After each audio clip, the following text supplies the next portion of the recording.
देखिए प्रियंका जी, हर किसी का अपना अपना व्यक्तित्व होता है, हर किसी का अपना अपना दायित्व होता है बोलने का। देखिए राकेश जी, अभी आपके पास बैठे हम 4 व्यक्ति बैठे हैं, मैं बिल्कुल विपक्ष पूरी तरह से मजबूत है और विपक्ष ने मुंह तोड़ जवाब दिया है सरकार को, और विपक्ष की मजबूती के कारण ही सरकार को इस बिल के लिए बार बार वार्तालाप करना पड़ा। ये आंदोलन किसानों का है और किसानों ने अपने आंदोलन पे राजनीतिकरण किसी नेता को नहीं आने दिया। अच्छा, एक मिनट मुझे दीजिए, जल्दी से कुछ चीजें आपको दिखाते हैं जिससे आपको थोड़ी क्लैरिटी आएगी कि क्यों आप लोग नहीं समझ पा रहे कि विपक्ष कमजोर नजर आ रहा है। कई ऐसी जगह हैं जहां पर जरूरत पड़ी विपक्ष की तो विपक्ष नदारद था एक तरह से। कांग्रेस के नेतृत्व पर संकट का सवाल बार बार उठ रहा है। क्यों? क्योंकि कांग्रेस के पास 1 साल से ज्यादा का वक्त हो गया, पूर्णकालिक अध्यक्ष नहीं है, कांग्रेस चुन नहीं पा रही है, तय नहीं कर पा रही है, कई ऐसी चीजें जिस पर जवाब अभी नहीं मिल रहा है। लेकिन सोनिया यूपीए की अध्यक्ष हैं, कांग्रेस की कार्यकारी नेतृत्व को एक तरह से वो देख रही हैं, कार्यभार संभाल रही हैं, लेकिन साथ ही साथ कांग्रेस के सामने कई दिक्कतें हैं जिसकी वजह से इस समय लगता है कि कांग्रेस को इस पर विचार करने की जरूरत है। सोनिया गांधी सियासत में उतनी एक्टिव नहीं है जितनी उम्मीद की जाती है, बल्कि कांग्रेस ने हाल ही में मोतीलाल वोरा और अहमद पटेल जैसे पुराने नेता भी खो दिए। कई ऐसे नेता जो इस समय एक ताकत के रूप में उनके साथ थे अब इस दुनिया में नहीं है।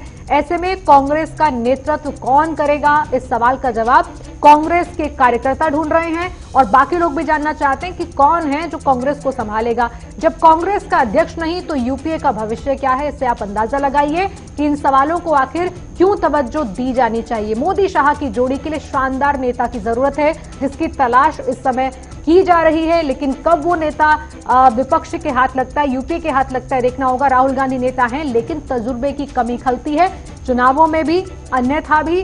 किसान आंदोलन में कांग्रेस सक्रिय है, शरद पवार कृषि मंत्री तक रह चुके हैं। अब ऐसे में जरा सोचिए कि अगर ये दोनों पार्टियां मिलकर मैदान में आती तो तस्वीर कुछ और हो सकती थी। अब राकेश जी, एक सवाल मेरा आपसे है, कांग्रेस के अंदर की उथल पुथल कहीं इसके लिए जिम्मेदार तो नहीं है अगर उनके सहयोगी उन पर सवाल उठाने लग गए हैं? राकेश जी, आवाज मिल रही है आपको? जी जी जी बिल्कुल। बहुत सारे सवाल हैं जो कांग्रेस के नेतृत्व से जुड़े हैं, कांग्रेस का भविष्य क्या होगा इससे जुड़े हैं, जिस तरह की रणनीति कांग्रेस लेकर चल रही है उससे भी जुड़े हैं। अंदर खाते की खलबली क्या सहयोगी पार्टियों ने भांप ली है उनकी? ये एक राजनीति का उतार चढ़ाव होता है जी। आप देखिए कि जिस तरीके से मनमोहन सिंह की जब सरकार थी तो लगातार 10 साल तक यूपीए ने सरकार को चलाया और उस समय बात होती थी कि बीजेपी में कोई बड़ा नेता नहीं है। लेकिन अचानक से नरेंद्र मोदी जी आए और बीजेपी के जो बड़े नेता थे, चाहे वो मुरली मनोहर जोशी जी हों, वो लाल कृष्ण आडवाणी जी हों, वो एकदम से पीछे हट गए और एक नए नेता का आगमन हो गया। अगर हम बात करें, एक छोटा सा मैं एग्जांपल और दे देता हूं दिल्ली का। दिल्ली के अंदर बीजेपी की सरकार भारत में चल रही है, लेकिन दिल्ली की सत्ता से वो पिछले 25 साल से दूर हैं। 15 साल शीला दीक्षित जी का राज रहा, उसके बाद केजरीवाल जी आ गए हैं, तो अभी भी बीजेपी दिल्ली की सत्ता पे काबिज नहीं है क्योंकि बीजेपी के पास दिल्ली में नेता नहीं है। आप देखिए जब चुनाव हुआ तो किस तरीके से इनको सीएम का चेहरा नहीं मिला। इसी तरीके से आज यूपीए की स्थिति है।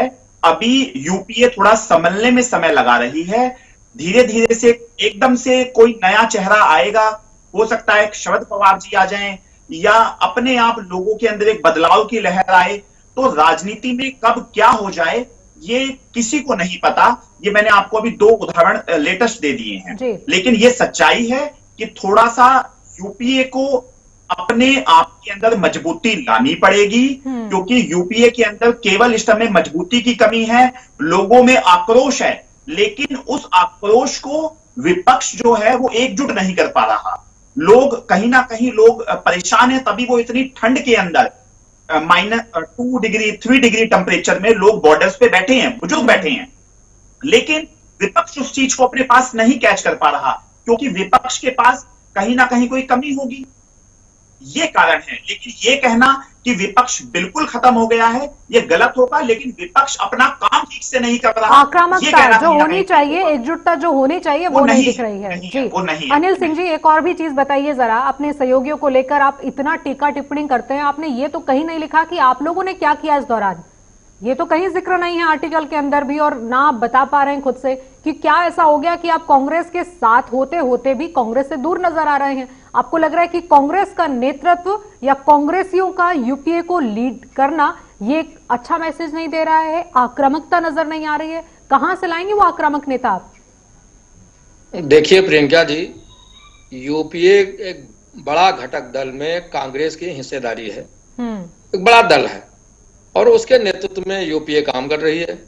अब यूपीए के नेता जिस तरह प्रबंधन, जिस तरह नेतृत्व करेंगे, वो सारा पूरा यूपीए का पूरी चीजें बैठेंगी ठीक तरीके से। मुझको लगता है कि जो ये नेतृत्व की क्षमता है, राहुल जी इससे बच रहे हैं। अभी राकेश भाई ने जो कहा वो निसंदेह मैं उस बात से पूरी तरह सहमत हूं। हमें एक आक्रामक नेतृत्व की आवश्यकता है, ना तो क्षमता में कोई अभाव है, ना कोई कमी है। ये वही नेता है जो यूपीए के 10 साल 15 साल का कार्यकाल देखा और अच्छा कार्य हुआ। तो एक ये परिवर्तन की दशा जो इस टाइम कांग्रेस में चल रही है, मुझे लगता है ऊपर अगर आप सारी चीजें छोड़कर जाना चाहते हैं तो आपकी मर्जी है, लेकिन कांग्रेस अगर अपने अध्यक्ष को लेकर 1 साल निकाल सकती है तो यूपीए को लेकर आप समझ सकते हैं कि क्या होगा। क्या आप लोगों ने देरी नहीं की इन सब मुद्दों को उठाने में? कि आंदोलन चल रहे हैं, मुद्दे पर मुद्दे आ रहे हैं और यूपीए कहां जा रही है? नहीं, यूपीए जिस तरह शिद्दत के साथ में किसान आंदोलन को उठाए हुए है, अरे सवाल किस बात को लेकर पूछ रहे हैं? अगर यूपीए सवाल उठा रही है, यूपीए दिख रही है, फिर आप खुद कह रहे हैं यूपीए गर्त में जा रही है। दोनों में से एक तरफ तो मानिए, या तो आपने गलत लिखा है, आप उसके पक्षधर नहीं है, इसका मतलब जो लिखा गया है। जमीनी बात करना, वो दोनों अलग अलग विश्लेषण किया गया है, ये जरूर है। मैं तो कह रहा हूं कि एक आक्रामक नेतृत्व की आवश्यकता है। कुल मिलाकर आप ये कह रहे हैं कि यूपी अच्छा कर रहा है, लीडरशिप में चेंज होना चाहिए। लीडरशिप एक आक्रामक नहीं, चेंज होने की क्या आवश्यकता है? अरे लेकिन आक्रामकता कहां से लेकर आएंगे अगर किसी में नहीं है तो? पैदा करने की आवश्यकता है।